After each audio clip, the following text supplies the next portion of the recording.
All right, welcome to Now This Is Podcasting. I'm your host, Connor. I have my co-host, Jaden. And our former guest, Calvin. Good to be back. And we are continuing our Auteur series on Denis Villeneuve. And this is probably my favorite movie he's put out, Blade Runner 2049. This is, of course, going to be our last in the series leading up to Dune, which is coming out later on this month. And I'm excited to kind of wrap this one up. It's going to be sad to watch other films, by other directors. Yeah. Because I've for the most part loved most of what we've seen by him.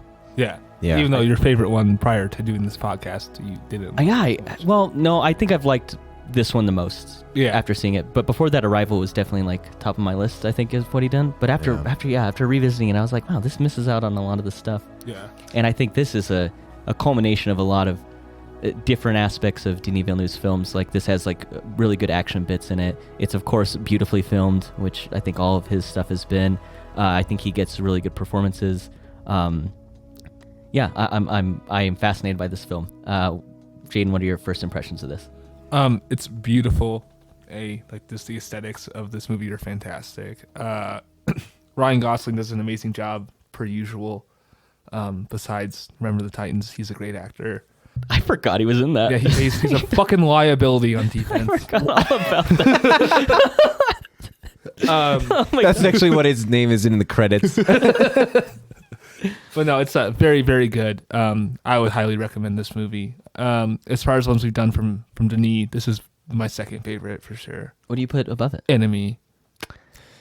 Dang, I don't want to say I always forget about that one, but every time it's mentioned, I'm like, oh, man, it's right up there. Yeah, it's so good. Yeah, what's crazy is I would describe Denis as the auteur of style. Like That's really good. Yeah, that's like a really nice. He's going to take your shitty ass script and give you a really, really good. I mean, look at what Arrival was. Like without someone with his vision, that's a 5.8. That's a original Blade Runner type movie. That's like a genuinely bad script, and we cover that extensily. But that movie looks amazing. Yeah, but so like honestly, like it's weird comparing Enemy to Blade Runner 2049.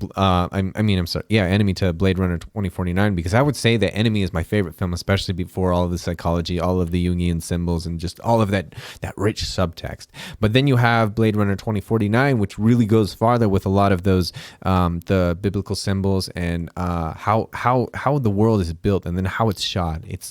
There's not a lot of really interesting camera work in Enemy. There's some, but it's really about how that is built. But in Blade Runner 2049, you have the visuals, you have the sound.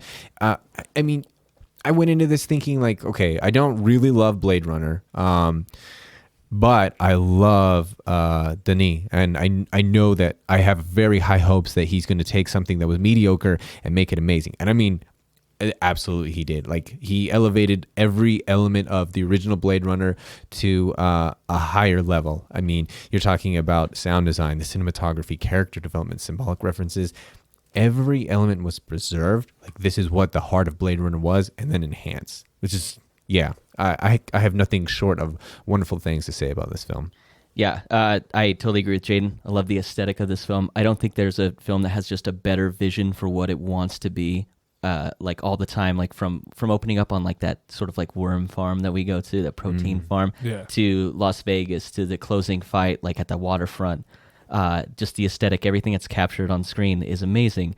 I think again, Ryan Gosling is great. Harrison Ford was available, which is really nice, and Ana de Armas. Ana de Armas, because she's Cuban. Okay. She does amazing too, and Dave. Yeah, in the beginning. I am totally bought by her. I've totally bought into her character, like this, because she's not real. It's just like kind of this hologram, but I totally buy into like the feelings she has for Kay in this. Mm-hmm. I think you get a lot of really good performances out of this, out of the cast. I absolutely love this film. Dave Bautista in the beginning does very well. Yeah, he's wonderful. He's fantastic. You said Dave, and I was like, I missed the reference. And then I was like, oh, that's right. Yeah. Like, friend of the podcast, Dave. Yeah. No, he's my boy. Yeah, he's really good in it for just as little as he is. Like, he's wonderful. That scene, too. I mean, the way it's shot, again, is so much different. Like, there is so much more of that neo-noir style that was kind of in Blade Runner. A lot of shadows, a lot of misty, whatever, but when Sapper walks into the You can kitchen. call him Dave. We already established. Yeah. Right? Yeah, okay. Sapper. I talked to him. It's fine. When he walks into the kitchen and the camera slowly follows him to see Kay with his head bowed in the shadows, and he's just, washing his hands at the sink. There's so much said with just the way the camera is moving. Ridley Scott doesn't understand any of that. There wasn't a single shot like that in all of Blade Runner.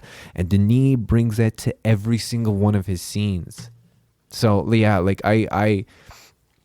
again, he understands how to treat the material. Yeah. And I think if you are interested in our thoughts on Blade Runner, we put out a commentary on that as well, leading up to our review of Blade Runner 2049. So you'll probably hear us reference that film quite a bit, but it is interesting kind of the contrast between these two. Something that takes place in the same world. It's amazing to me the total kind of difference in like what you're seeing put to screen. One is, like you said, one elevates kind of the source material it had. And which I think is odd. I think usually you get like a sequel, especially a sequel that's coming out decades after its predecessor. I think it's really fascinating that you could get something that is like, honestly, like it's tonally so much better. It's visually so much better to watch. I think it has a better story. The characters are much more fleshed out in this.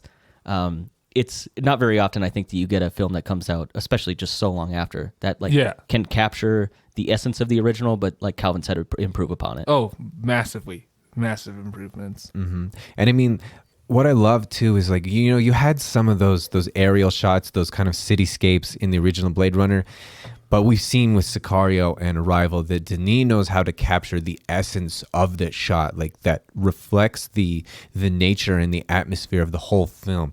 And once again, he brings that to everything. When they're flying out over all of the farms, it's very interesting. You see lights and little machines working down below. There's life, and there's more to just it being like a shot. This is a building, this is an edifice. You have the wide range of the buildings with the ads over them. You have him flying through the desert through Old Vegas, I guess, right? Yeah, and I love that you brought up Old Vegas, because you're sort of introduced to that in an aerial shot again, but it's in a different way. It's through his drone that detaches from his vehicle. Yeah. And so it's cool again because it's still an aerial shot, but you hear Kay in the background. He's like, elevate 200 meters, zoom in times 3 or whatever. Yeah. And so it's another aerial shot, but you're introduced to it in sort of a different dynamic way. And I think you also get a different aerial shot when he's flying over kind of that like kind of trash city. Oh, and he goes to San Diego, and Yeah. it's literally just a toilet for Los Angeles. Yeah. It reminds me of that scene from Thor Ragnarok. Yeah, where it does. Yeah. Where that's where they dump all the trash. Yep. This is much more, I think, aesthetic. But but I think you get these great aerial shots, but I think they're sort of each kind of area you get introduced to in a different way. Like, I can't get over how good he is at the aerial shots. I'm surprised you didn't mention his aerial shots in Enemy with the spider over Toronto. Yeah, that's one of my favorite there's the shots one. that I think he it's has. I think it's nice. I think it's cool.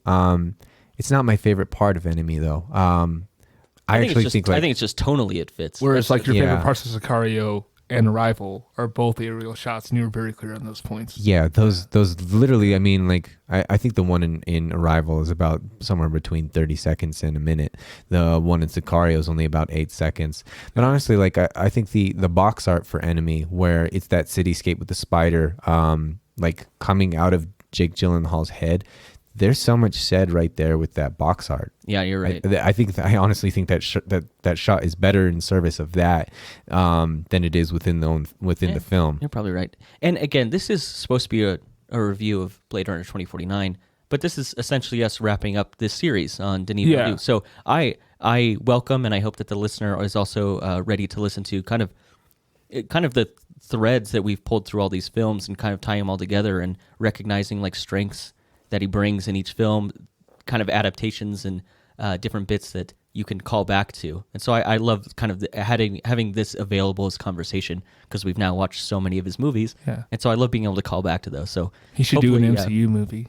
Oh, can you that would be imagine? fascinating. Dude, I think it would be amazing. It would be the best one they have. If you did like a Doctor Strange movie. Oh my gosh, that would be so cool. Yeah, that would be great. I want to see him elevate a Squirrel Girl.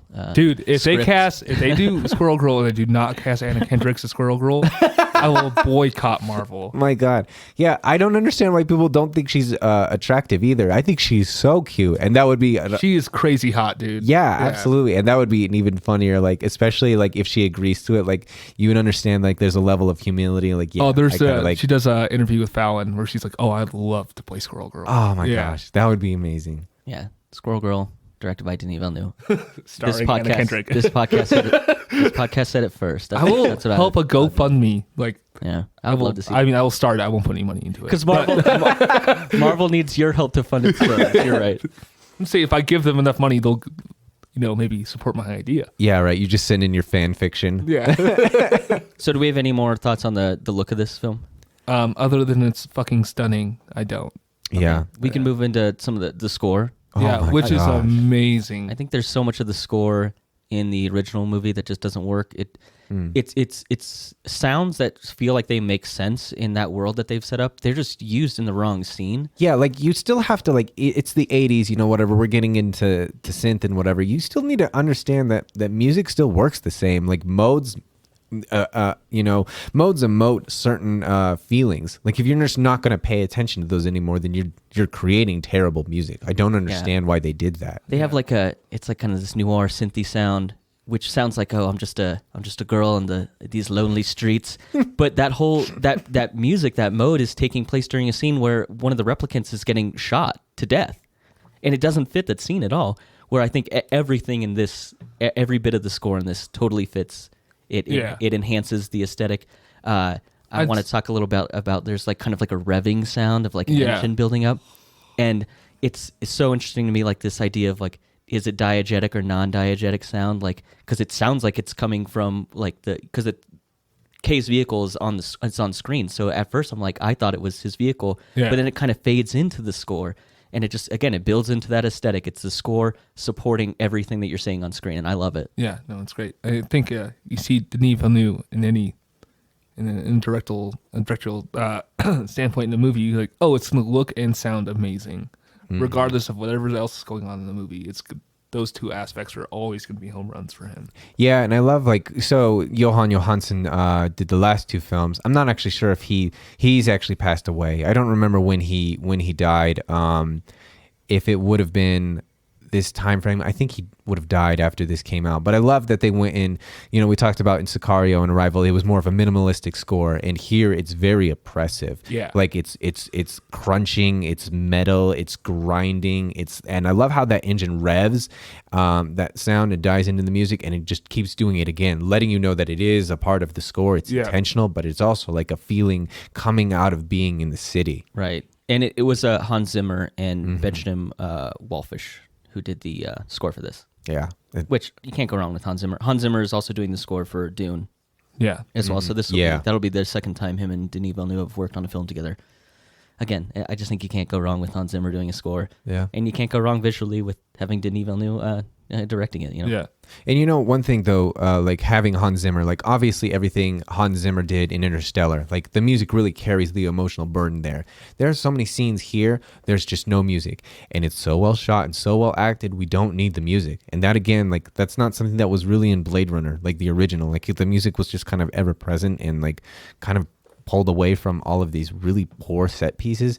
But here it's just, there's so much going on that we don't need the music until we get back out in the city and we're just crushed by the oppressive force of being still left on Earth. We're a certain social class, and the music reflects that.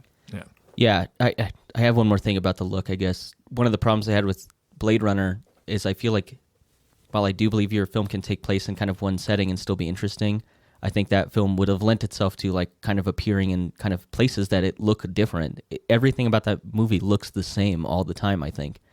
And I love the different environments you go to in this. Yeah. Where it's like Los Angeles is always cloudy and stormy, and then you get to your kind of like trash town. Yeah. And yeah, it's still cloudy, but it's like it has such a different feel to it, And then you get to Vegas and it's like all that orange aesthetic. Yeah. I guess originally there was some concept art that it would be kind of dark grayish, similar to kind of your trash town. Yeah. And it was going to be kind of Harrison Ford with just like fields of corn that he had kind of tilled and surrounded by like all these concrete structures. I think that would have been a neat aesthetic too. Like, don't get me wrong, I do love what they ended up with, but I think there's so many good ideas on the concept art for this. I'm so in love with the aesthetic of this film that before we started recording this, I actually went and bought the art of Blade Runner 2049, the coffee table book, and I'm excited to keep looking through it. It's I just love the look of this film. Yeah, I love the look of this film so much too. Like especially Ryan Gosling. I went and got my hair cut. Yeah, dude, it looks great. Yeah, I sat down. I was like, "Give me the Ryan Gosling." She was like, "What are you talking about?" I was like, "Sorry,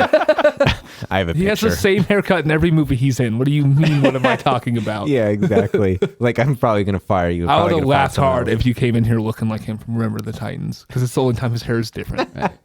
So I guess speaking of Ryan Gosling, do we want to move on to Kay, the character he's portraying? Yeah, I think he acts especially at the beginning of the film, he acts in a really subtle ways. He has a lot of these like kind of micro expressions, like keeping his head down when he's like walking past cops, and because he is a replicant and everyone looks at him differently, and he's just got like little bits that he pulls off, like Coco. He's like talking about Spinner and how he buried those Sapper. bones. Yeah. Sapper. I keep wanting to say Spinner. Yeah. yeah. It's like they keep calling Ryan Gosling Skinner. This reminds me of The Simpsons. Yeah. Skinner! But Coco says he's like pretty sentimental for a skin job, and you just get this quick look. And Coco is the Polka Dot Man. Yeah, Polka Dot Man, David Dastmalchian. Yep. So he's the dude that's doing the autopsy, right? Yeah, he's also going to be in Dune. Like I said, I think he Yeah. kind of picks kind of the people that he knows will like fulfill these roles Yeah. well. But I just love the little things, and like you said, like they put like fuck off Skinner on his apartment door. Yep. But he's just carrying out his duties. He's just whatever. This is like my life. This is my job. This is just what I do. He gets like these little ridicules throughout his whole life, and he just continues carrying on until you slowly build to like maybe he's potentially something else in this film. And I love that kind of that slow burn, that crescendo into what he might be. Well, I love how he starts and kind of how he ends in this. There's that dialogue between him and Dave Bautista in the beginning where he's like, "Oh, because my models don't try to run away from death or whatever." Yeah. He's like, "Oh, do you like killing your own kind?" He's like, "Well, we don't run." So. Yeah, and he's like, "That's because you've never seen a miracle," or whatever. And like literally, that's just like kind of that dialogue right there just is represented throughout the entire film after that. Yeah, which is its baseline, the baseline story of the film. Yeah, I do love thinking of this film. Like what is this film in a way that like I don't ask that question with Blade Runner. I think this is honestly like I think it parallels so many items like in the beginning of the early Christian church. Like I really think of this as like the burgeoning of of a new religion for a new people, being the replicants, because you have someone. It's basically racism in this case. Yeah, it is. Because it's literally like, Yeah. it's literally skin. Like, so it's like the fact that they keep referring to skin, whether or not it's not what the color, it's the synthetic nature of it in this case. And so you have these people that, they've been slaves, they've been just a part of the system, and then they start to question, is there more than this? And I love that line, more than human. Yeah, And because that's more human than human. more That's human the, than human. Yeah, That's the Tyrell, like that's their little yeah. slogan, Wallace. And it's just a throw. Yeah. Well, it started out as Tyrell, and then Wallace Yeah. takes over. Yep. Yeah, Yeah. And it's just a throwaway, whatever. Who cares about that in Blade Runner? And here it's the point. right. But yeah, I love Kay because he's living the aesthetic life basically, and then he's living the life handed to him until he's confronted by the possibility of deeper purpose. And and I love this idea, like here, like a lot of Jung, the way he looks, like those have listened to our podcast before, Carl Jung. Oh my God, are you hopping on the Carl Jung train? I have to. All aboard. Turn up the. Carl! Carl! All right, we're on board, Calvin. All right. Conduct us. Good. Okay, so Carl Jung, being a psychoanalyst akin to Freud, the way he deconstructs old myths is all in terms of inner dialogue, characters representing aspects of an individual's subconscious, and I think that absolutely is happening here. I think all of the characters are really in service of Kay as he goes through his journey. Obviously, like joy is an anima expression. It's his idea of all of the feminine qualities within him. If you look at a lot of his his conversations with her, it's he's telling her things that he wants. Like, you're free to go wherever you want now. I think that's so poignant when you start to think of this. Like, it's him, what he would want someone to tell him. I love his relationship with Joy too, because he can't really have a relationship with real people because they don't view him as a real person. And the closest thing he has to a real relationship is with something that's less of a real form of sentience than he even is. Mm-hmm. And so I love that kind of dynamic. It's like you keep kind of going down like kind of this hierarchy of like sentience. Yeah. And it's like he's below humanity, and the only person he can have a relationship with is like this bit of technology that's even below him. I think that you could maybe write that character off and be like, oh, it's just like a little hologram that follows him around. I really think there's a great connection. I think she's massive in this movie. She's so great. A lot of great visuals too. Like when she walks out into the rain and she's like, we hang on her having her hand out in the raindrops for a long time, more than just like you would imagine, like, okay, this is the exposition. We're showing that she's holographic and she's feeling for we like start to actually. This is the same case in like Sicario with the caravan. We hang on to that shot and we start to get more out of it. Why are we still looking at the hand? We start to get in the head of the character and feel those ourselves. Yeah. We talked a bit about in our Blade Runner commentaries, like, well, why is this scene still going on? But you talk about lingering on that scene with the hand. But like that means something. There's emotion built into that scene, and you, in a short amount of time, you've become really sympathetic for Kay.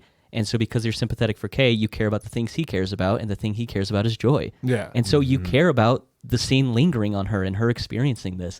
And that's what this film does really well that Blade Runner doesn't do. Yeah, and it really hits hard actually when he's giving her the emanator and they're out on the balcony in the rain, and there's real emotion there, like as far as like I put all of who I am onto this projection, this literal projection of myself, and they start to get intimate, and then she freezes, and he gets that incoming call, and it is just like, it's heartbreaking, dude. It is. I was like, oh man, he was having a moment. He probably never gets those, dude. Like, that's why I think that relationship between the two is so like, it's so heartfelt and so believable. It's huge, because when it stops, like me as the audience, I'm like, oh no, like I hate that he had to go through that, and that to me is just because it's a really quick amount of time to introduce joy, and it matters.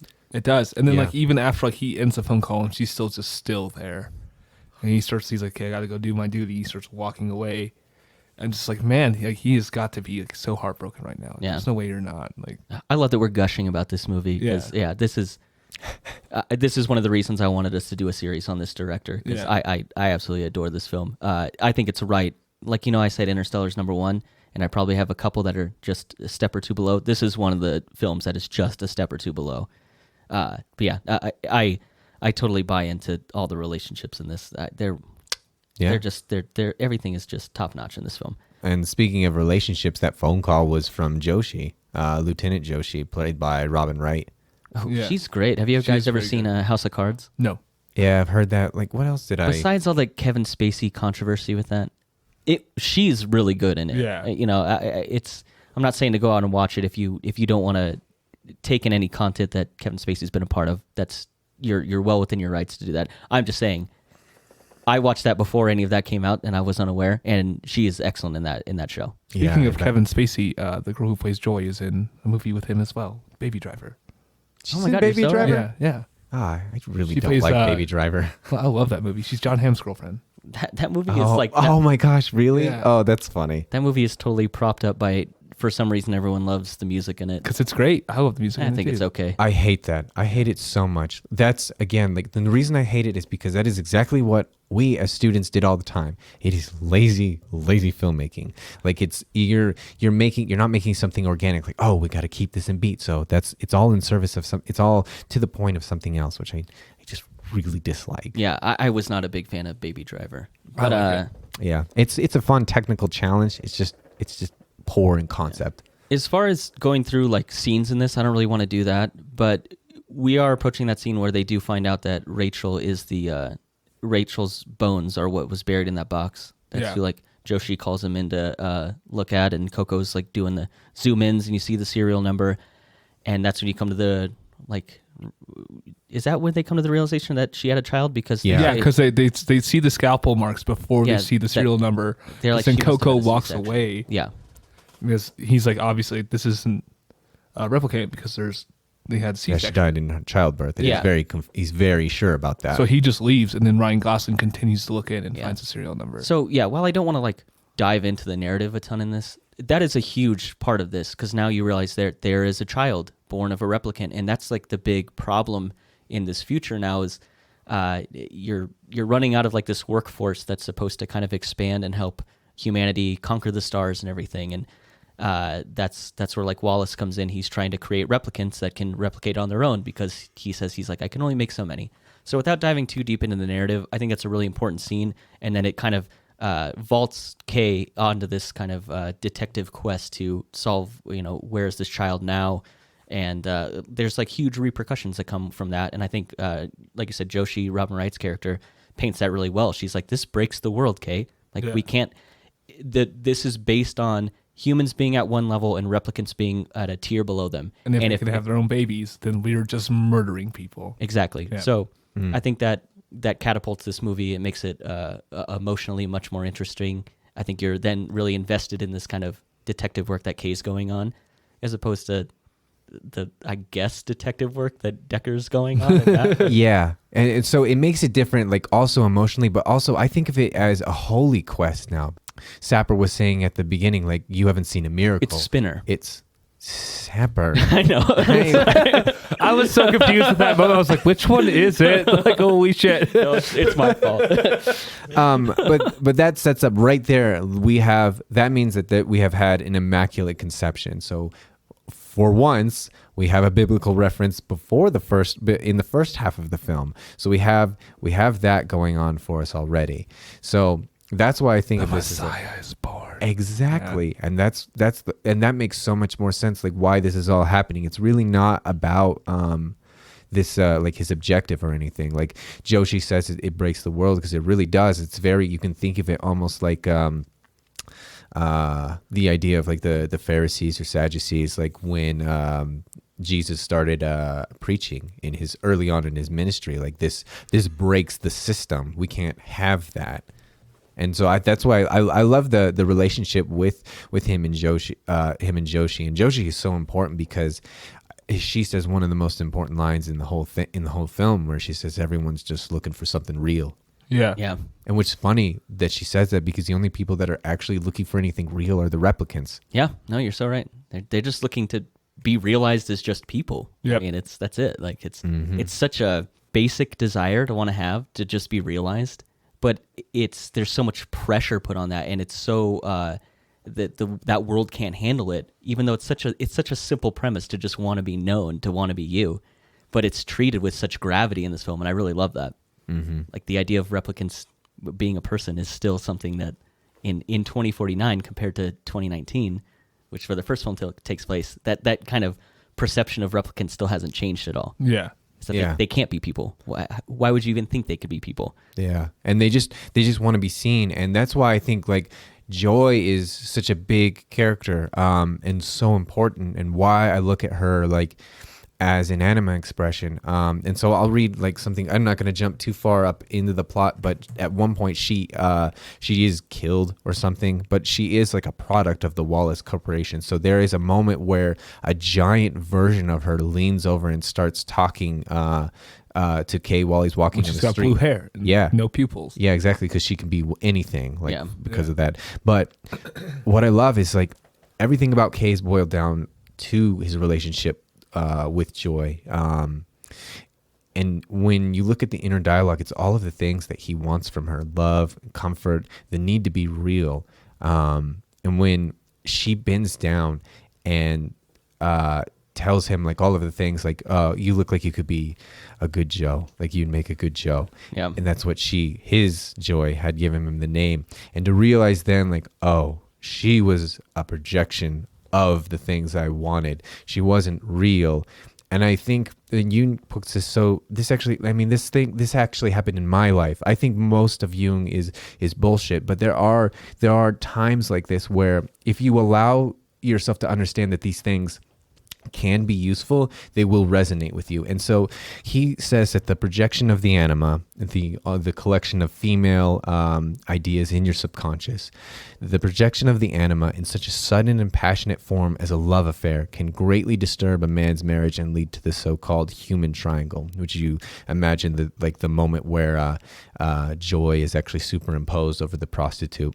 She is literally a projection put onto someone else. Yeah.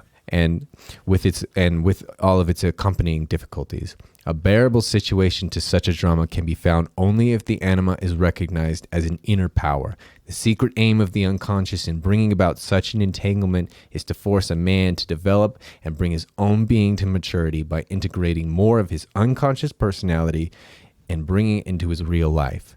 And that's exactly what happens when he realizes that everything that he had with joy wasn't real. I need to make something of myself. I need to figure out how I actually fit in and what my real purpose is, and so I can have the things that I want.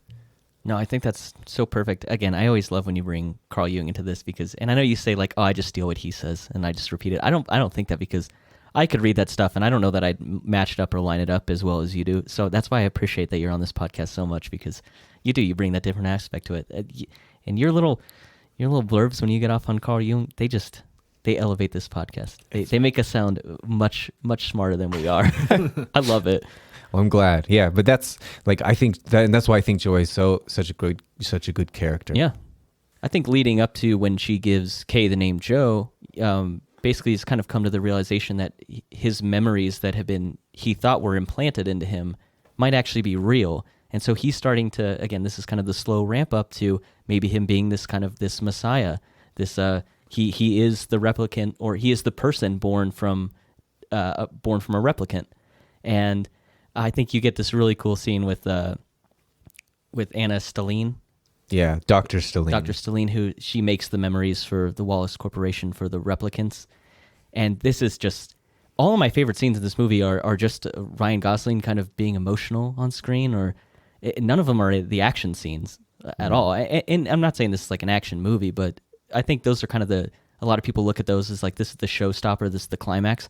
My favorite scenes are kind of inane for the most part, and then they just build to this like really dramatic point. And I love that scene where he's like looking at the memories, and it's kind of being explained kind of, this is what makes the replicants like real enough to function in society.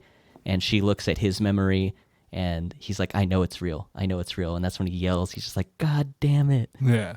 Kicks the chair and just walks out. I just love kind of the abrupt end to that scene. There's no like, I'm sorry I did that or anything. He in a sense kind of lost this sense of self he had, which is interesting because as the kind of replicant that he is, he doesn't really have a sense of self. He's not a person. He's been told his whole life that he's not a real person. All of his memories are fake. So now that perception of himself has been shattered, and he thinks that he might be a real person. Yeah. And that's a weird way to lose your sense of self by realizing that you do have a sense of self. Yeah. And I love that in this. Yeah, that's a cool. really dynamic, interesting question to introduce into this film. I love it. Yeah, I love that scene actually, because there's when you go back and watch it again, once you realize that Dr. Stelline is actually the child, when he is looking in at the camera at that memory, he's experienced it. But when the camera cuts to her looking in through that little apparatus, reflected in the glass is actually Kay behind her. So it's Kay looking down at her, looking at the memory, and she starts crying because it's such a real memory. I feel so bad for you. But when you actually go back, it's like it's him looking at her, reliving her memories. Like he's actually like a product of her. She's great in this. That's Carla Jury. She does a great job for as little as she is in this film. I think she does excellent. Yeah, probably Yuri. You know, one thing I do like about all of the women characters is they all have a really nice accent. Sylvia Hooks, who plays Love, is Dutch. Ana de Armas is Cuban and spent some time in Spain. Carla Yuri is Swiss. That one lady, Hyama Bass is her name, but she plays Freysa, the woman without the eye. Yeah. Oh, She's Frieza. she's exactly. Yeah. I feel She's so dumb for Palestinian. saying jury now that it's coming out of my mouth. I'm like, oh man, why not? That sounds really dumb. Yeah, Thanks if it's for Swiss, yeah, no, yeah. thanks for fixing that. Yeah. So it's mostly the women though. Almost all of the guys seem to have almost no accent or like, but I think of like, again, like it's that whole homogeneity. Like everybody is actually speaking a common language in this film, but they all have slightly different accents. So I think that actually, again, improves upon the original Blade Runner, where other people are speaking different languages, but nobody understands. But I do like just the number of accents, whereas nobody had an accent that wasn't a really throwaway character in Or the that original wasn't Blade Runner. like overtly Chinese, and they like really had to Or had a have the fez accent. hat. Yeah. Yeah. It had to be very obvious by the way they looked that's how they got the accent. So Yeah, exactly. no, you're right. This is much more subtle, and it's cool because it gives a little bits to each character to make them stand out a bit. Whereas I think you could see a lot of almost every character in Blade Runner only stands out by how weird they act, not by like any actual substance to their character.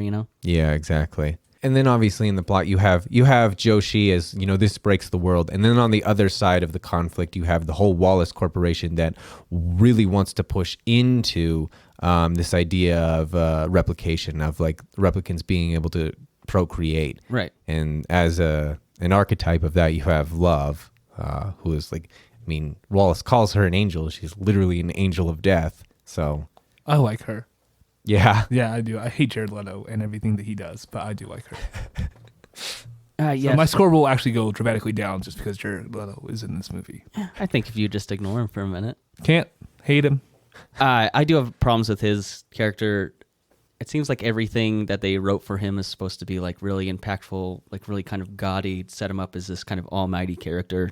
I think that's I know it's on purpose, but it feels overdone to a point where like I sort of don't take him seriously, which again I think might be the point. Is like he maybe thinks of himself as ascent above even humans. So of course he would speak in a way that sounds like more more biblical in a way. These sound like things that you would hear in a passage from the Bible. Yeah. Sometimes. So I think that they try to make him Spartan up. It sounds like whoever wrote his dialogue maybe just figured out what a thesaurus is, and they just kind of wanted to play up his dialogue a bit. The best thing I like about him is his little eye robot. The camera things are sweet. And I love the sound design around them, the little clicking sounds. I think they're great. It almost sounds like they maybe have like a little echolocation type thing going on, just the little beeps they send out. Yeah, and I agree. I think he's more of a narcissist, and that's why he's written in such a stock way, like he's just repeating lines from the Bible, because he sees himself as being some sort of venerated creator. And this is where, again, Blade Runner 2049 takes all of those references and really makes something of it. Like you have a guy here who is just so full of hubris and his own vision for what the world is and what life can be. So we talk about a lot how Denis takes genres of film and like he makes that genre, he makes that movie way better than the other genre of that movie. He literally takes a film that was already made and just improves it. Yeah, no, dramatically. That is an excellent way to put it. It's like this literally already exists, and he just made a way better version. all of the problems that we had with Blade Runner, he just fixes. Yeah. With it seems like he's like, it's easy for me. Well, because we talked about Terrell in our commentary and how like it would make more sense if he was like a replicant, and like a replicant had ascended to like the kind of that god position that Terrell had, and that would give more depth to the replicants and kind of their abilities to ascend in society. Yeah. And then here you have Wallace is like now a god character, and you'll see how replicants later on they'll surpass him because the replicants are able to do something that he can't replicate. Yeah. And so that's them ascending to a position that he can't even achieve. So again, this is it's Denis Villeneuve recreating a film that already exists in a much more compelling, much better looking way with characters and depth that is much more expansive than what you see in the original film. It's like any movie that was supposed to be good or it could have been good that wasn't. Just give it to Denis. Give Green Lantern to Denis with Ryan Reynolds, and it'll be amazing. I honestly, I think I know you're kind of joking because it was so but bad. It would be really good. I absolutely agree. I mean, until he makes a bad film, like right now he's like a Tarkovsky, he's like Stanley Kubrick. He hasn't made a bad film yet. Yeah. So yeah, no, I know I didn't give the greatest marks to Arrival, but that's not on him. Yeah, I like on his merit, he hasn't made a bad movie. So do we want to move to Las Vegas and the introduction of Deckard again? Well, yeah, let's do that, because I mean, it seems more like a plot device. Honestly, I don't know why Deckard is in this film. I sort of think it was For to help. ticket sales. Yeah. Yeah, that's why. I think that's it. Same reason he was in Star Wars, dude. Because people who are big fans of Blade Runner will be like, well, where's Deckard? Where's Harrison Ford? Like, I don't want to see this. Who's this Gosling? Gosling guy. Yeah, my dad would be pissed. Yeah. If Harrison Ford. All was of in our this dads would be pissed. We've established in our commentary that all of our dads love Blade Runner. But yeah, no, I agree. I think he's pretty much, I don't want to say useless. I think he can enhance some parts of this movie, but he's not necessary for it at all. I know you had said before that like it seems like Harrison Ford didn't really give a shit about this. I didn't really get that from the way he portrayed his character. I think it's just funny to say because it just seems like lately he just kind of gets called back into these remakes and reboots. Yeah. And he's just like, okay, I'll do it for a paycheck. Yeah. You're going to have to pay me way more than you expect. Yeah. And then I'll do it for Like you. the Indiana Jones movie. Yeah, and like Star Wars. Yeah. Yeah. It's like I just think he's just coming in and this actually didn't feel like he phoned it in, but it's still like you can tell, I think in a way, it's like this is not really something I don't know, Well, I don't think his passion is acting anymore. I don't think he heard that Blade Runner 2049 was coming out. And he was like on the phone with Denis Villeneuve, like, can I be in this film? Yeah. Can you work me into this script? I think he might have been excited to be a part of it.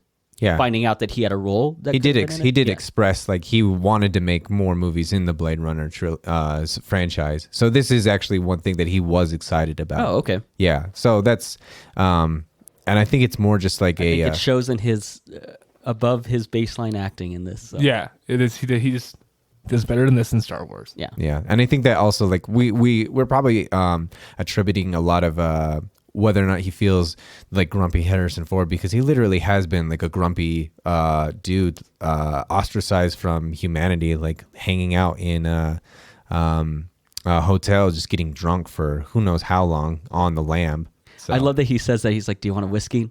I have a lot of He whiskey. says a million Yeah, bottles. he's like, yeah, it's pretty great. Yeah, I kind of like the kind of booby traps he has set up and stuff. And then he just goes to punching away at Kay, and Kay just doesn't do anything I back. don't want to hurt you. And Kay literally thinks that this is his father at this point. Yeah. Yeah. And I mean, like he is like, whether or not he thinks it, he really functions as in a what am I thinking? Not a literal term, but like he's projected on as like being a father type or like an old man archetype for Kay. Yeah.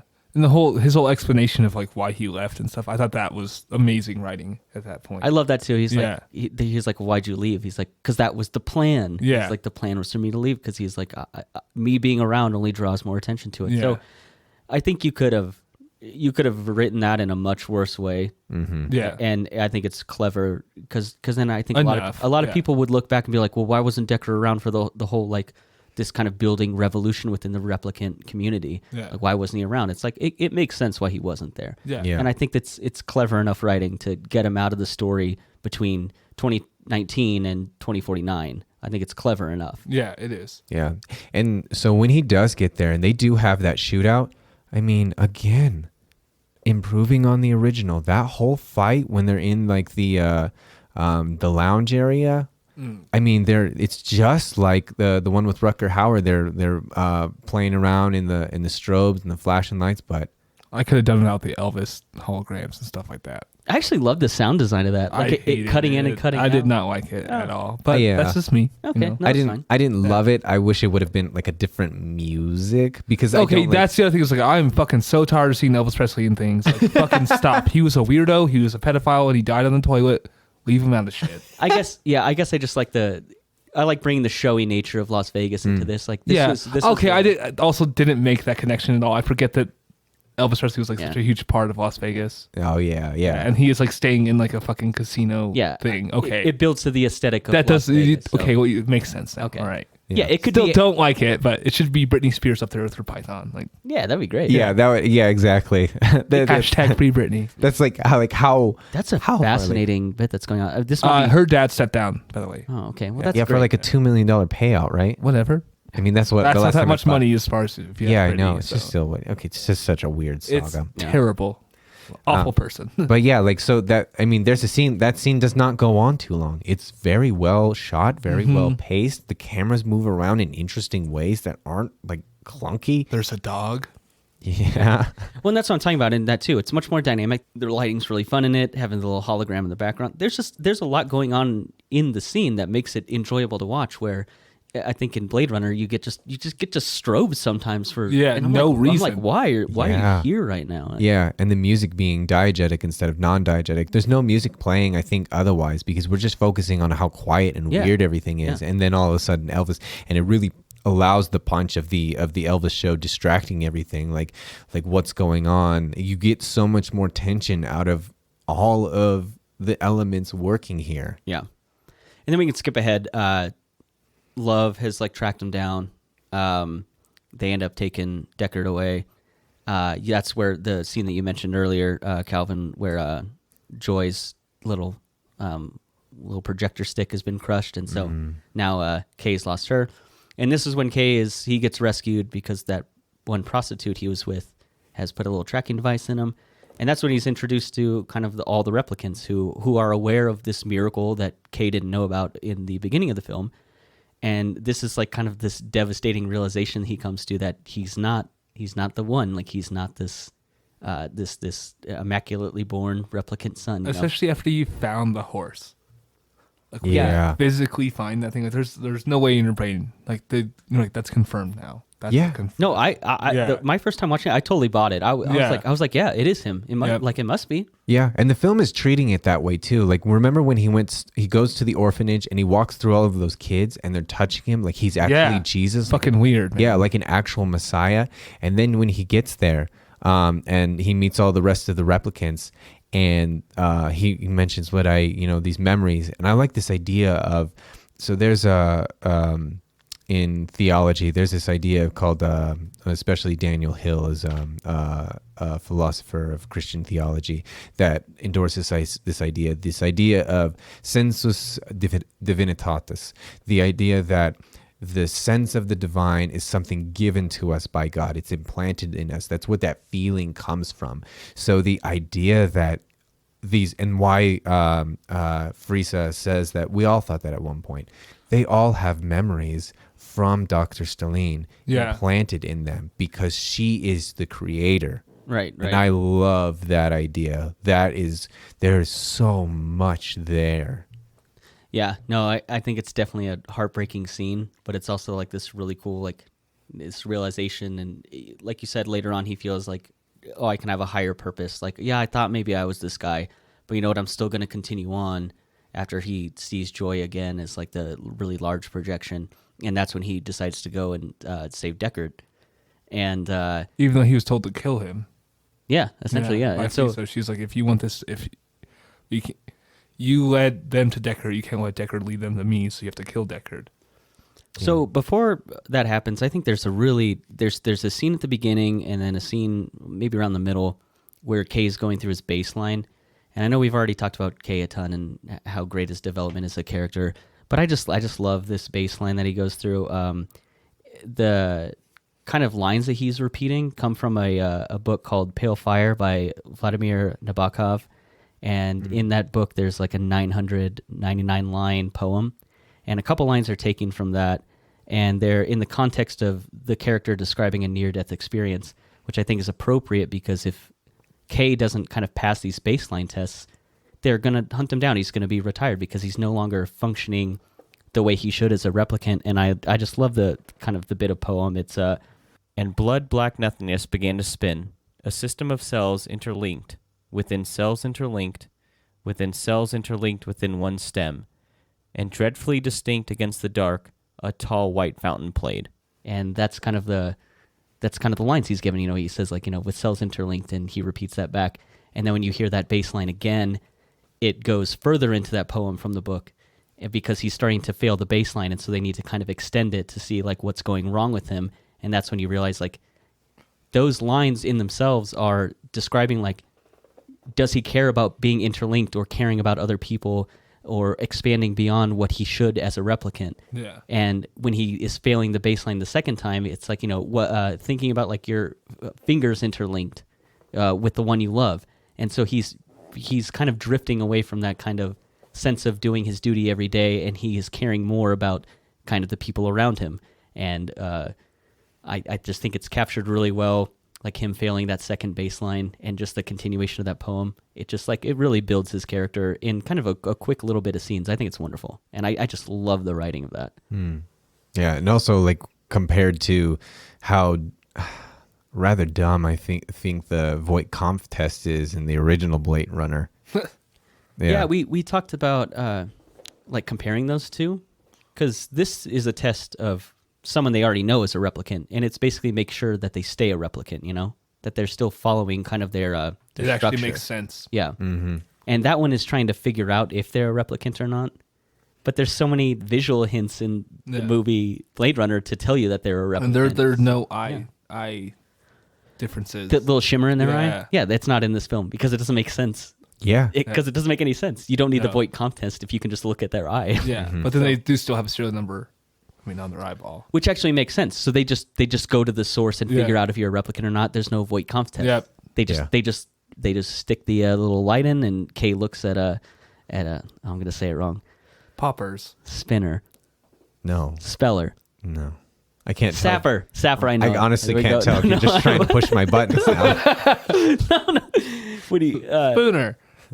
so they just skip the whole Voight-Kampff test in that because it doesn't make any sense, to be honest. Yeah, it never did. So sorry, I kind of brought us back in the timeline a little bit. It's fine. But I love that baseline test. I think it speaks so much to like Kay as a character, and like his transition he's made from the beginning of the film to a little bit later on, where now you can tell his character has changed because he has more of a self-realization. Yeah. Yeah. So of course he'll fail the baseline because he thinks he's a person now. It's like, obviously, baseline tests are very strange. They're very weird. Like, especially if you don't have knowledge of this poem, or whatever the fuck you were just talking about. Just kidding. I just think it's lovely writing. It's awesome. It's cool that there's yeah. actually material behind that. I think Yeah. that's great. But just like in Blade Runner, I don't mean to keep like referencing and dogging on this other movie or whatever, but like everything in there's weird for the sake of being weird. Like, this is weird for a purpose, Yeah. and it makes sense. Well, and I don't even think it's bad to keep referencing Blade Runner. I mean, they're in the same continuity. Yeah, they I are. mean, you wouldn't. I mean, if you watch a Marvel movie, you reference other Marvel You do, movies with yeah. it. So it's not wrong to. No, yeah, I keep understand going what you're back. saying. Yeah, It's just it's very clear that one film is better than the other. Yeah. Is all. Yeah. And then with that though, like now he's so far off baseline, and then we get to the end scene where he's literally fighting against love. He's literally wrestling with his shadow self. The one that wants to kill Deckard, the one that wants to, I mean, she even says it. I'm the best one. I'm the best one. Yeah. That Because- line right there, I was like, oof. Yeah, exactly. Yeah. And I thought that he bought it for a second. He's like, yep, fuck it. Yeah. Like he was gonna die on the Yeah. waterfront Yeah. there. Yeah, but it's so great because it says, like, again, like, even though she's doing all of the things a replicant is supposed to do, she wants to be seen. She wants to be real. She wants to be as human, more than human, in Wallace's eyes. Well, that's a bad pun, but in Wallace's, like, They've all those floaty camera things. No, but I do love kind of her build up. She's like terrified of Wallace. Like Yeah. Again, just a great bit of acting. It's like he'll say some like line that's like sounds kind of innocuous, but has this really threatening tone beneath it, and she just like will let one tear out. It's just a great bit of acting. Yeah, she did wonderful in this movie. yeah, I'm a big fan of her character. yeah. I love how, like, she's just so brutal too. Yeah. Like, she actually, The like, way that she kills Coco is fucking awesome. Dude. Yeah. She's like, oh, I got the paperwork right here. Don't worry. And just comes up and just karate chops in the back of the neck, dude. Yeah. yeah. That's absolutely why Sam Deckard is a replicant, because people die when they get hit by replicants. Like, they don't get to get thrown across Yeah. the room and be like, I'm bruised. So I guess just speaking to why you said Deckard must be a replicant, Ridley Scott came out and said that Deckard was a replicant, and Harrison Ford had a big problem with that. And I think that this movie kind of retcons some of that when Wallace tells Deckard, when he's reintroduced to like the new version of Rachel, he's like, like, were you designed to fall in love with her? did you do it on your own? Like, are you? It builds up kind of, it reintroduces, I think, that ambiguity to his character if he is human or a replicant. Again, I think in the based on what happened in Blade Runner, like you said, him getting absolutely demolished by replicants and still getting up, it would make more sense if he's a replicant. But I like that they kind of retcon what that is, because I think Deckard is much more interesting if you don't know what he is. So my whole thing, I like reintroducing him as kind of not knowing, who's who right here. So my whole thing with like Wallace's line there or whatever, so I thought he was speaking of like creationism. Was my point. It was like, were you designed to fall in love with it, like by God, like genetically, like you're designed to fall in love with the female. But I think of Wallace in that situation is he thinks he's God. That's so what I'm saying. Is he's comparing himself to his creator as well. Yeah. That's what I got from that. Okay. Yeah, there's a level of human ambiguity. Whether or not whether you're a replicant or a human, the question is the same. Yeah, it's like my whole thing is like I never really saw Harrison Ford as a replicant in the original Blade Runner or in this, who you guys mentioned it. He gets beat up by replicants. So I was like, oh, that's just bad '80s movies. Yeah, that's just the movies. Yeah, and again, I think I just never got that because like they have 4 years to live. He's obviously like old as fuck now. Yeah, I think that's just people who had a lot of time to think about this movie. Yeah, in the 25 years between the original release and then the final cut coming out. Yeah, it's a long time for people to come up with theories on that movie, and so I understand the idea of Deckard being a replicant is an idea that came out. I just kind of hate that it was confirmed because I just think he's much more interesting if you don't know. Yeah, I think so too. Yeah, don't ruin movies like that, Ridley Scott. Stop it. Well, because, okay, if he's a replicant, we'll move into the kind of fight scene that takes place on the waterfront that we were talking about. Kay's shot down the ship that Love is in carrying, they're going to carry Deckard off world because they're going to torture him because Wallace has said, like, oh, you don't know pain yet, which is just, again, it's just a line to make him sound really powerful, You thought maybe Kay was going to think that, oh, maybe I'm not the best. Yeah. Maybe I'll just lay here and die, but he dives in after him, and I just think it's a really great scene. I think if Deckard was a replicant, wouldn't he have just torn the head off? Absolutely. Unless he was designed to be a weaker replicant, I guess. Or designed to think he's not a replicant, doesn't have that confidence. Yeah. But I think that's just I love kind of there's like a juxtaposed lighting in that scene because it'll be very dark at some points, and then they get into the vehicle, and it's bright white light. Yeah, I love the dynamic of the different shots that take place in that fight. I think it's really interesting. Again, this is just great camera work, I think the way he killed Love could have been better. But I think it's brutal. I love it. I thought it was just kind of silly. I don't love people being killed in a horrifying way, but I think it's really I think while she's being drowned, she's like having that realization that she's like not the best, which is like, it's not only like it's tough to watch, but it's also tragic for her character to be like, oh man, I can't beat him. Like, not only has she failed at what she thought her purpose was, like she's failing Wallace. Like, she's failed at like every aspect of her character at that point. It's like, it's kind of a tragic sort of sympathy for essentially a really bad person. Like, I get that. Like the whole thing of like him just like coming up like Frankenstein's monster and just like grabbing her by the throat and like picking her up. I was like, this just seems fucking silly to me. Like she could just like knock his arms away. She's also super strong. Like it felt weird to me. I think he didn't get to have his dramatic hero moment by being the son of replicant birth. So this is kind of like that character's moment to be a savior. I get all that. I just wish that it would have happened in a different way. Yeah, that's my whole thing. But like, it still worked. Like the scene's still great. Like him drowning her is awesome. I just don't like when he picks her up. And goes out of the water. I also love that he has to be saved at the end of that. Yeah. Like the vehicle's kind of washed out. Harrison Ford or Deckard's made it to the edge of the water. He has to go back and grab Kay. I kind of like Joe. So what do we think of basically kind of the closing scene of this, where Deckard's gonna meet his daughter? Yeah, I think it's also terrible. I'd love to know why, because I don't have any problem with it. So just to begin with, I have issue with her being the Messiah premise anyways. I don't like that. I get like the whole thing, like she's creating the memories, and that's where they come from. Like that's really neat.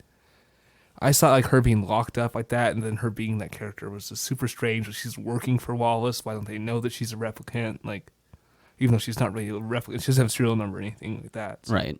She's not like a replicant, but being born of replicants, how would they know? Yeah. It's like hiding right under their nose. Well, she's half replicant if Harrison Ford is his dad. Yeah. So in order to give replicants give birth, they need actual semen. I'm confused by that too.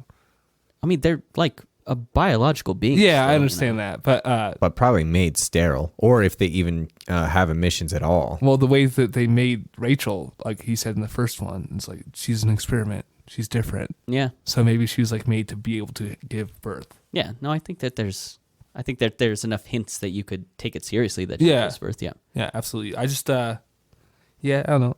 I find it kind of cheesy and boring. Okay. Yeah. Yeah. Like I I think like the idea. Oh, what were you saying? I just wish it would have ended before this. Yeah, So, I wish it had ended before it as well, because I like the open-ended idea of like a child creator existing. Like it leaves more for the viewer to chew on, and I would kind of agree. Like I like the idea, like just because of the sensus divinitatis, that kind of thing is interesting to me. But I also do think that it would have been better if it was some other character. yeah.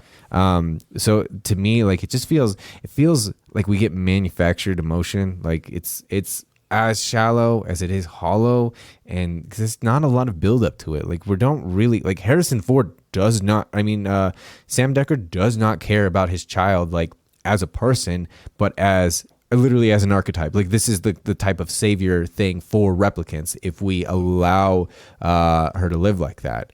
So the fact that he's suddenly like happy to see her is very contrived to me. Yeah. Well, where I wanted the movie to end is when Ryan Gosling is laying on the stairs. I wish it would have stopped right there. Yeah, because it's Yeah. all about him anyways. Well, I mean, that is where the movie ends. Just right before that, he says, "Go see your daughter." Yeah. Well, I thought I might be a little confused here because I thought he said that, then he lays down the stairs, and then you see the scene with Harrison Ford. Yeah. Oh, okay. No, you are That right. might be right. I might Oh, be. no. Yeah. You are right. I was the one who's. Yeah, because I have no problem with him saying, "Go see your daughter." Like, This that's is fine. a classic spinner scenario for me. No, I got mixed up on that one. No, you are right. I guess the reason I think it's a cool emotional scene is I just like the kind of subversion of like in a movie like this you would expect Kay to be like the hero, like this messiah in this, and I love that it's a character who like is too weak to even leave the world is kind of the hero of this story. And I love that in a way it's like she has given life to every replicant by creating these memories. So she is kind of the catalyst that started this whole revolution, maybe without even realizing it. Like she started this whole thing. And so I think it's a nice payoff to have them meet at the end. I think it's worthwhile. And I like that, like I said, Decker said earlier that the plan was for him to leave. So I think he probably does care. He just was never connected to her because he couldn't be. Yeah. And so I do like the payoff at the end. I just kind of like the culmination of that Decker's daughter's character, and I think that she deserves to have like that closure with Deckard. Yeah. So that's why I like that scene. But I also think it would have worked out just fine if it just ends with Kay on the stage. Yeah, that's what I'm saying. Yeah, I think it would. I think you're both right. It probably could have been fine not being in there. I don't like. There's been worse scenes in movies. Like, don't get me wrong. Like, especially in that aspect of like, hey, this family's finally meeting. It's gonna be this huge joyous moment or whatever. But I also like that there's no dialogue between No, them. it's He just not, puts which his is hand on the good, window. yeah. So I like that they kept it subtle. It would have been I would have had a problem if then it was like she runs conversation. up with like tears in her face like, "Dad, I always knew you'd come back and I always knew you care," and he's like, "I never stopped caring." Like, so do you think she That actually would've- has like a weak immune system, or do you think that's all bullshit? So she stays there. Because that's what I thought. I didn't think that was real. Because if she actually has a weak immune system, then that creates problems with replicants having children. In my brain, that's an interesting idea because what if she is staying on purpose to keep creating these do you authentic think that memories? she knows or- that she's the Messiah lady? That's where I'm getting confused here, because I thought, like, my whole thing was like she had been lied to and she's being kept here. So I think there's an ambiguous nature to the first film Yeah. that, again, I think Denis Villeneuve does better in this Yeah, one because this absolutely. ends with a really So ambiguous now I nature have all to these it. questions. Yeah, and I think that's what makes this film so fascinating, Yes. based on just its ending. So I love that there's no dialogue at the end, and I think that you're left leaving with a lot of questions. Okay, I hate and it less it's now, like, but I still yeah. don't like it. But Yeah. So, and the other problem that I have with this ending too is it's the way that all of the characters played by women are treated. Like all women are agents of a man's desires or objectives. Joy is sex for Kay. Love is Wallace's angel of death. Rachel is the birth mother. Dr. Stalin, despite being a literal creator, is an emotional plot device for the full character arc of Deckard. What about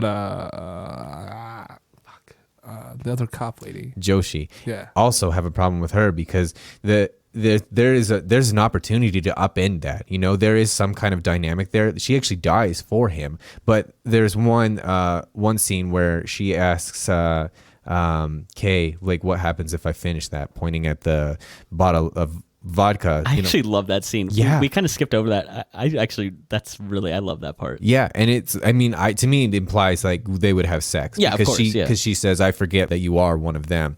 But I think that the setup for that is so subtle, and the implication of it is even more subtle that a few viewers will really catch that part. And I feel like there was probably something cut there because otherwise you're creating nuance around the relationship that would probably be confusing in regard to the main plot. So that's again like but she ends up sacrificing herself trying to keep him safe. So again, like none of the women really serve any individual role. Like I am a person and I am doing this for me. That's an interesting way to put it. I don't think of it that way.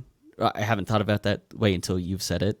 Because I just think that these are all pretty fleshed out and interesting characters to watch that I never really thought of them as being in the service of like a male character. But that is a poignant thing to bring up. I think that's a good point. I think that every character besides Kay is in service to Kay in this film.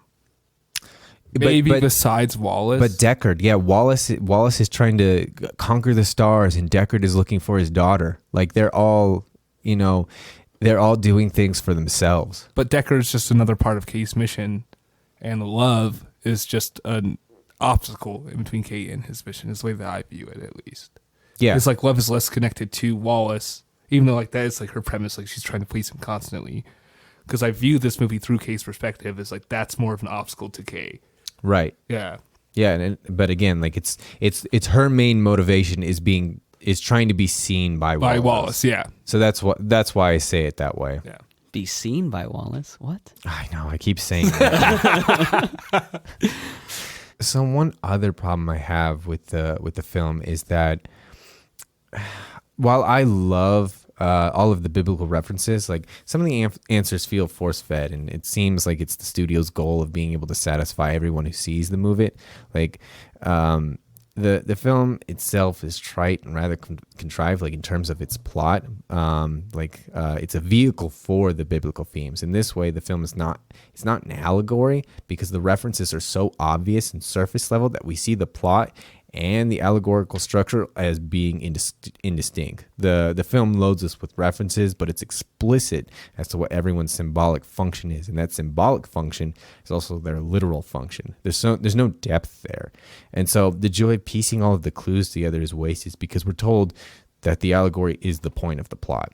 That's one thing that there's not a lot of depth in here like there is with Enemy. Like we have to learn things. Like right. He just literally tells you what that, and as long as you know what that thing is, what that reference in the Bible is, you understand what's going on. I get that, and I might just be a dumb stupid because I don't know that I really. I guess I was so distracted by the look of this movie that maybe I wasn't like picking up on all that. I mean, I do understand there's like obvious Messiah references in this, but I don't know that I grabbed all the biblical references that you're describing, so that didn't like take away from any of this for me.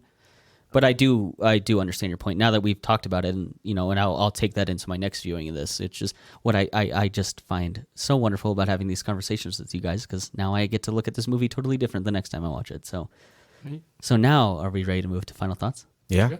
All right, Jaden, how many wooden horses would you give this? Wooden horses. Okay. It's a little sculpture. It's a great. Typically, I probably would have given this like an 8.1 or an 8.2, but Jared Leto brings us down so much. I'll give it 7.6. I hate that just because he exists in this film, it knocks it down for you. Because I don't think he's like acting bad in it, but I do understand that. I just hate him. Him as a person. I just disagree with. I think you can separate the art from the artist sometimes. That's fine. But I won't do that here. Okay, I'll still enough. listen to Michael Jackson. Okay, fair enough. Yeah, it just depends. Like Five Finger Death Punch, absolutely not. But Their music is also terrible, so I don't care. Exactly. Roman Polanski. All right, Calvin, what do you think of this one? Like I said, I think this is probably Denis' second best film. I think there is so much. and I didn't mention it because it just doesn't fit. It didn't fit with the rest of the conversation. But when he walks into the archivist's building and he's at the reception desk. Oh yeah. That shot, the angles that we're playing with here, Yeah. of the slit that comes in, but that corner of it is right on the left side of the frame. You see like that sort of water reflection. Every scene that takes place in like kind of that no, Wallace's that wasn't. building. No. Oh. There wasn't water reflection in this one. It's like a glow Oh strip. no, you are right. Yeah. And that is the lines and how that whole thing is lit is. And it like slowly shuts. I don't think so. Or it slowly opens. No, Don't think so. every scene in that building is like secretly really dynamic. There's something Yeah. going on in the background of every one of those scenes. We kind of skipped over that, but yeah, you're right. That just adds to the beautiful aesthetic of this film. Yeah. So I'm giving it 8.4 wooden horses because again, it improves upon the original in every way, but I don't think that the subtext is as deep as it wants it to be. But the acting is great. The look of it's great. The music's great. There's just so many things to love here.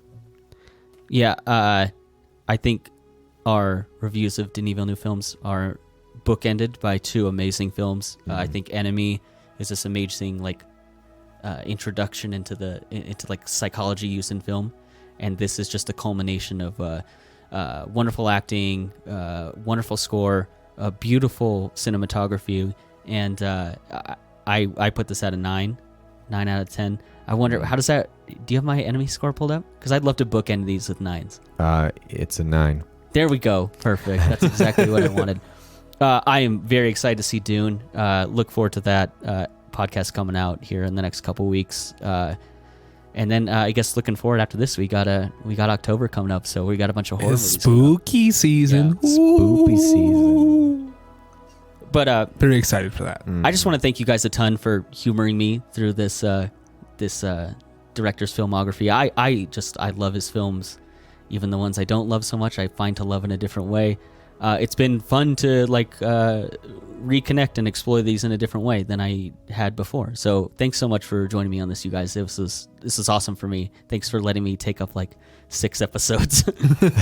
And Wasn't that many, honestly. we can, and then we'll branch out and we'll find some other films now. But this was a ton of fun for me. So I really appreciate getting to go through these with you guys. It was a lot of fun. Yeah, absolutely. Yeah. Thanks for having me back. Yeah. So with that, I'm your host Connor. I have my co-host Jaden and former guest Calvin. And again, thanks for having me back. And thank you for listening to Now This Is Podcasting.